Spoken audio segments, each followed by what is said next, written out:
안녕하십니까. 저는 경북대 윤종필입니다. 제가 오늘 말씀드릴 내용은 숄더 서저리 후에 재활에 대한 내용이 되겠습니다.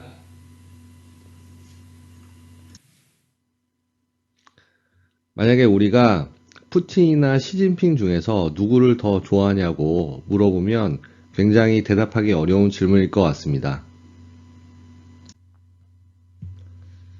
마찬가지로 우리가 숄더 수술 후에 이런 심한 포스트옵 스티프니스가 생기게 되느냐, 아니면 리테어 레이트가 증가하게 되냐, 이 둘 중에 하나를 골라야 한다면 역시 마찬가지로 굉장히 어려운 선택일 것 같습니다. 그래서 지금까지 많은 논문들에서 숄더 수술 후에 얼리 ROM을 시켜서 스티프니스가 생기지 않도록 해야 되고, 또 리테어 레이트도 크게 증가하지 않는 세이프티한 방법이다. 반대로 리테어 레이트를 감소시키기 위해서 충분히 고정을 하고 딜레이드 ROM을 해야 한다는 이런 의견들이 팽팽하게 맞부딪히고 있습니다. 그래서 오늘은 숄더 수술 후의 재활에 대한 일반적인 원칙들, 로테이터 커프 테어와 인스테빌리티가 비슷하기 때문에 같이 묶어서 소개를 드리고, 아스트로플라스티 후의 재활과 저희가 실제 사용하는 방법에 대해서 간단하게 언급하도록 하겠습니다. 수술 후 재활의 기본적인 원칙은 수술 부위가 견딜 수 있을 정도의 컨트롤드 스트레스를 그래주얼하게 가하는 것이 되겠으며, 그러기 위해서는 우리가 수술 시에 테어 사이즈나 티슈 퀄리티, 환자의 메디컬 히스토리나 여러 특성들을 잘 고려해야 하겠습니다.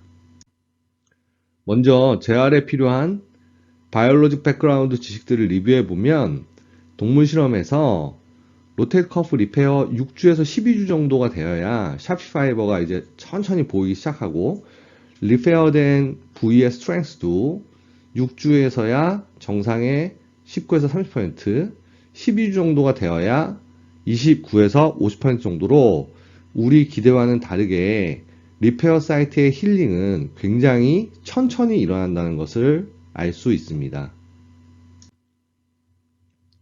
그래서 이런 컨서버티브한 어프로치의 기본적인 개념은 수술 후에 최초 6주까지는 포워드 플렉션을 90도 이하, 익스터널 로테이션 30도 이하로 제한하자는 이론적인 근거가 되겠습니다.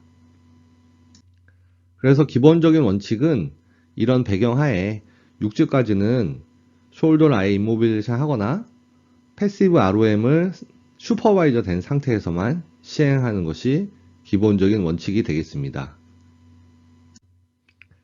2016년에 숄더 엘보 서라피스들의 컨센서스를 정리한 아티클이 있는데, 이 아티클의 내용이 페이지별 재활을 잘 소개하고 있어서 잠시 말씀드리도록 하겠습니다.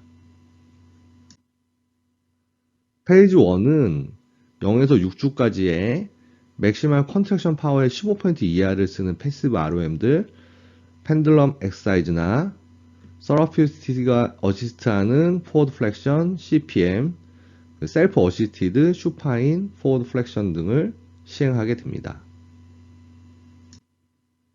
페이지 2도 6주에서 12주까지 맥시멀 컨트랙션 파워의 15% 이하를 쓰면서 액티브 ROM이나 액티브 어시스트드 ROM을 하게 되고, 슈파인에서 와시 클로스 등을 이용한 프레스업이나 셀프 엘라스틱 밴드, 포워드 플렉션 등을 시행하게 됩니다.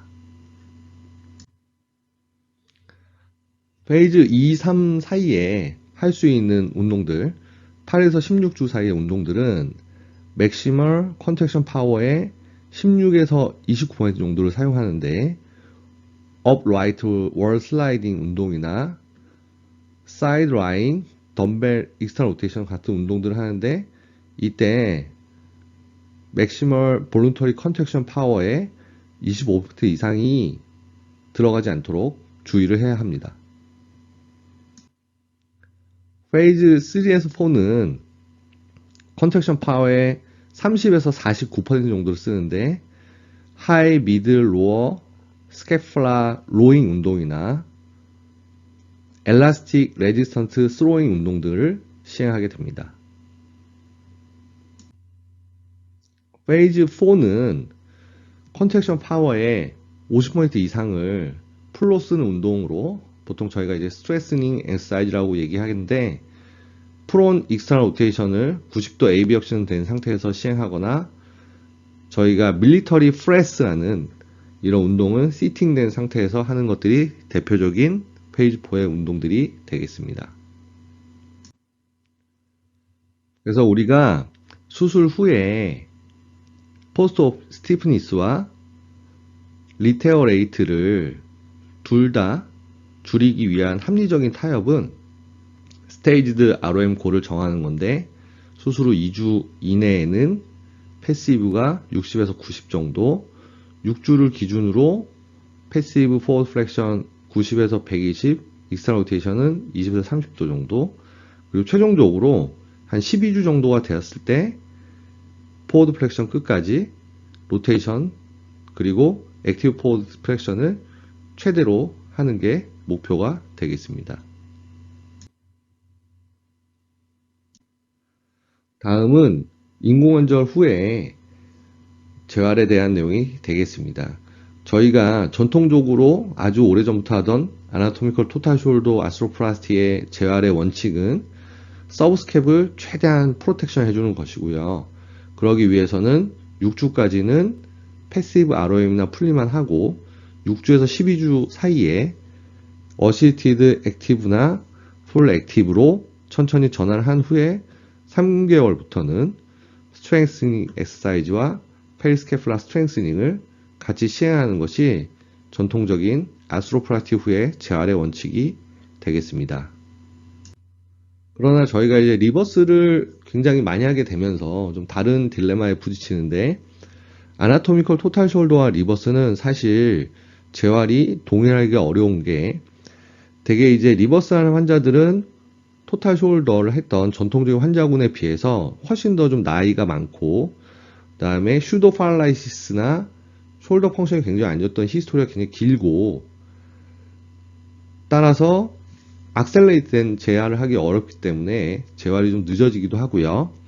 임플란트가 가지는 특성으로 인서빌리티의 가능성이 있고 디자인상 임플란트의 임피니먼트가 일어나기 쉬운 이런 근본적인 한계를 가지고 있습니다. 그래서 리버스 토탈 숄더 후의 재활에 대해서는 되게 컨벤셔널 토탈 숄더에 비해서는 슬링을 좀 오래 차고 특히 임피니먼트가 많이 발생할 수 있는 크로스바디 스트레칭이나 터미널 스트레칭 등은 주의를 해야 되고 델토이드 파워가 굉장히 중요하기 때문에 델토이드의 아이소메트릭 엑서사이즈를 굉장히 강조하고 있고 3개월 이후에 젠틀 제너럴 스트렝스닝 엑서사이즈를 시행하라고 권장되고 있습니다. 리버스 토탈 숄더 아스트로플라스티드 후에 재활에 대해서 여러 논문들에서는 어떻게 하고 있는지 시스테미 리뷰를 한 논문을 보면 대부분의 환자는 연구에 따라 틀리지만 한 3주에서 6주 정도까지 슬링이나 브레이스를 차고 액티브 숄더 모션은 빨라도 2주, 늦으면 6주까지는 제한하는 것으로 되어 있습니다. 브레이스를 하는 각도에 대해서는 63% 정도의 연구에서 인터널 로테이션 된 상태로 브레이싱을 한다는 연구가 있었고 25%에서는 에이비덕션한 상태에서 뉴트럴 로테이션의 브레이싱을 한다고 보고하였습니다. 조금 특이한 경우는 프록시멀 휴메러스 프랙처에서 리버스를 시행한 경우의 재활에 대한 내용인데 이때는 튜버러시 디스플레이스먼트의 가능성이 많기 때문에 뉴트럴 로테이션을 하는 걸 권장하고 있고 그리고 튜버러시티 힐링을 얻기 위해서 좀 더 긴 시간 동안 임모빌라이제이션 하고 이런 올드에이지의 프록시멀 휴메러스 프랙처에서는 사실은 스트렝스닝 엑서사이즈를 빨리 해서 얻는 것이 좀 적기 때문에 근력 운동은 조금 천천히 하는 것이 좋다고 보고된 바 있습니다. 네, 저희가 실제 하고 있는 재활에 대해서 좀 소개를 드리면 저희는 사실은 리스크 그룹이라는 개념을 잘 정리하는 것이 매우 중요하다고 생각되는데요.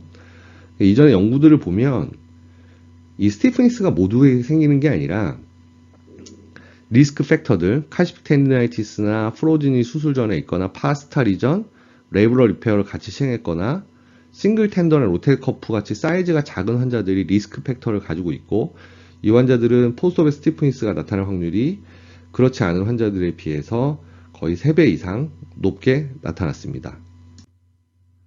그래서 모든 환자들에게 동일한 재활 프로토콜을 사용하는 것보다는 각자 환자 개인의 상황에 맞는 그런 재활 방법이 중요한데, 재활의 원칙은 가능한 한 환자분들이 이제 이해하기 쉽게 간단하게 하고, 스티프니스의 가능성이 적은 로어 스티프니스 리스크 그룹들은 그냥 집에서 이런 유튜브나 블로그를 보시면서 자가 재활을 할 수 있게 설명을 드리고요.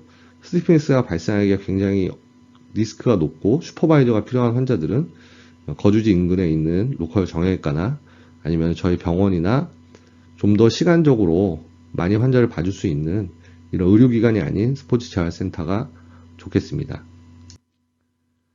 그리고 대개는 싱글 텐던 테어처럼 스티프니스가 발생하기가 굉장히 쉬운 파샬에서 미디움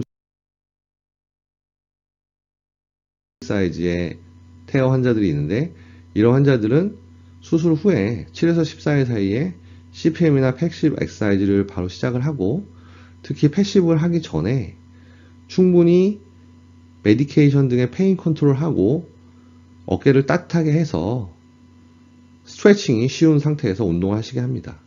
그리고 4주에서 3개월 정도는 패시브 ROM을 시작하고 3개월 이후에 스트렝스닝을 시작하게 되겠습니다. 반면에 라지 투 매시브나 SCR처럼 스피니스가 발생할 가능성이 굉장히 적은 경우에는 포스트업 6주에서 3개월 사이에 세미 액티브 ROM을 시작하도록 하고 3개월 이후에 스트렝스닝 엑서사이즈 하는 것을 권장드리고 있습니다. 결론적으로 요약해서 말씀드리면, 사실 재활의 프로토콜이라는 것은 환자의 특성이나 저희가 수술 중의 팩터에 따라서 인디비주얼해서 각각의 환자들에게 다르게 적용하는 것이 굉장히 중요하게 되겠고요.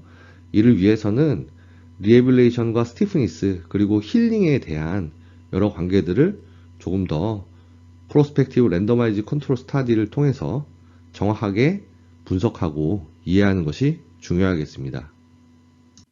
경청해 주셔서 감사합니다.